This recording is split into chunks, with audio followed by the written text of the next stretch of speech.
Kenapa sih sampai orang bisa sedemikian bucin? Buat kita yang nggak ngalami atau berada dalam situasi yang berbeda, mungkin jadi susah untuk memahami. Tapi kalau kita melihat dari sudut pandang psikologi atau sisi kecerdasan emosional, ada beberapa alasan. Pertama bisa jadi karena memang dia punya harga diri yang bermasalah. Jadi dengan hadirnya orang yang dicintai itu bisa mengangkat harga dirinya. Jadi sebenarnya dia adalah orang yang harga dirinya lemah. Atau yang kedua, memang sekedar mencari status. Ada kan yang Mhm. merasa sangat terganggu ketika disebut jomblo. Alasan yang berikutnya adalah karena memang ketergantungan yang tinggi. Bisa jadi gini, dia dibesarkan di keluarga yang sangat melindungi, keluarga yang terlalu Mhm. overprotective terutama. Misalnya contoh, kalau seorang cewek berada atau dibesarkan di keluarga yang selalu dilindungi oleh ayahnya, ya, atau Ya. saudara-saudaranya yang cowok lah misalnya. Maka kemudian bisa jadi dia menjadi bucin ketika ketemu sama cowok yang dia berharap bahwa cowok itu akan bisa melindungi dia. Makanya kemudian dia kejar setengah mati untuk menggantikan peran ayahnya atau kakak-kakaknya yang cowok itu. Hal lain yang membuat kenapa bisa bucin, sebenarnya karena itu memberikan keuntungan buat dia. Misalnya Oh. contoh, karena statusnya, karena hartanya, karena Ah, relasinya. Jadi sebenarnya ada udang di balik batu. Maka kemudian ya. dia rela, ikhlas, mengorbankan segala-galanya karena dia berharap dapat balasan. Kemudian bisa juga bucin itu adalah strategi yang sifatnya sesaat.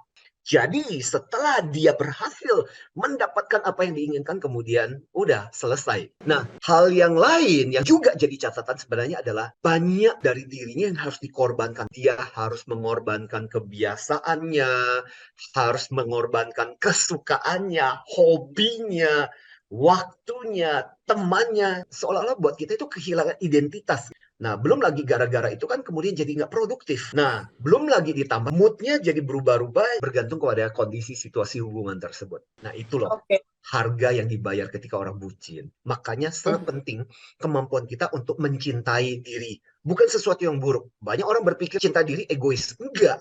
Secara normal, mencintai diri itu berarti kita menghargai diri kita. Contoh yang paling bagus, kisah yang paling menarik, mungkin The Little Mermaid. Sebenarnya film yang dibikin oleh Disney itu sebenarnya film yang sudah Oke. ditwist. Akhir dari ceritanya nggak seperti itu. Ini kan kisah yang ditulis oleh Hans Christian Andersen tahun 1837. Nah, kisah ini sebenarnya bercerita tentang manusia ikan duyung yang jatuh cinta kan dengan manusia. Si putri ikan duyung ini akhirnya ikhlas, rela, mengorbankan kesaktiannya supaya bisa bersama dengan pangeran pujaan hatinya. Cerita aslinya itu adalah si pangeran Mhm. itu kemudian tidak menerima cintanya, bahkan kemudian Oke. menikahi orang lain. Ah, Akhirnya kemudian putri duyung ini menenggelamkan dirinya kembali ke laut.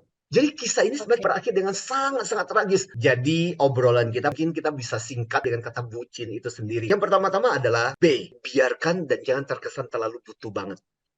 Ya. Ketika kita let go, membiarkan, malah hubungan akan jauh lebih seimbang. Kemudian U, usahakan cinta yang seimbang. Jangan berat sebelah. Dalam arti ketika kita memberikan cinta kita, kita juga harus mengukur apakah dari pihak sana juga memberikan. Dan C itu bicara Oke. mengenai cinta itu jangan cuma hanya kamu yang berkorban. Berarti dua pihaknya harus berkorban. Kemudian I, Sepakat. ingat jangan hanya berdua aja. Kita harus bisa melibatkan teman, keluarga. Itu juga sesuatu yang penting. Karena kadang-kadang masih tetap bisa memberikan perspektif buat kita. Terus terakhir N, niatnya adalah jadi partner bukan jadi budak. Partner artinya dipandang seimbang. Ya. Artinya kita juga masih punya ruang, kita juga bisa berkembang dalam hubungan itu.